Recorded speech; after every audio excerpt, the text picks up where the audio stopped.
せ自動魔像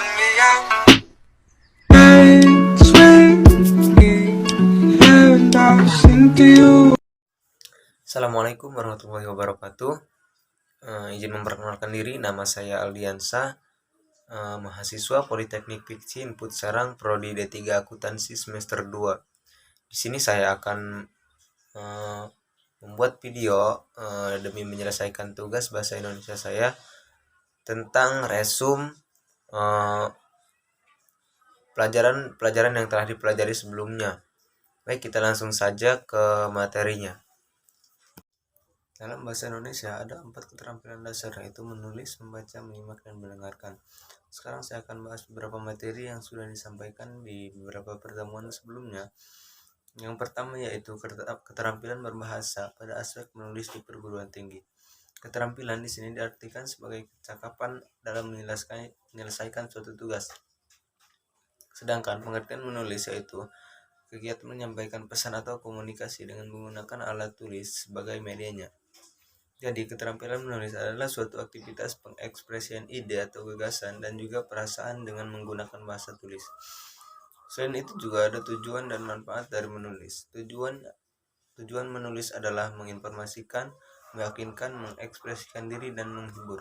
Manfaat menulis adalah meningkatkan kecerdasan, mengembangkan daya inisiatif dan kreativitas, menumbuhkan keberanian dan mendorong kemauan dan kemampuan mengumpulkan informasi.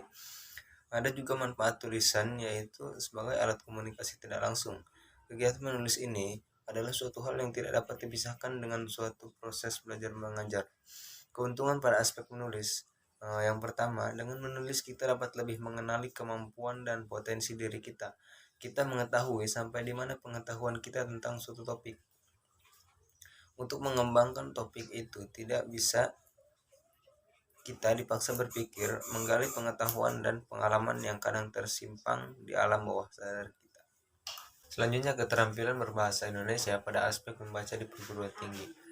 Membaca adalah suatu proses yang dilakukan untuk memperoleh pesan yang disampaikan oleh si penulis melalui kata-kata dalam bahasa tulis. Tujuan membaca sendiri itu adalah untuk mencari dan memperoleh informasi, mencakup isi dan pemahaman makna. Semakin banyak buku yang dibaca akan semakin banyak pula pengetahuan yang didapat, sehingga dapat memperluas pengetahuan dan memperdalam pemahaman mengenai sesuatu.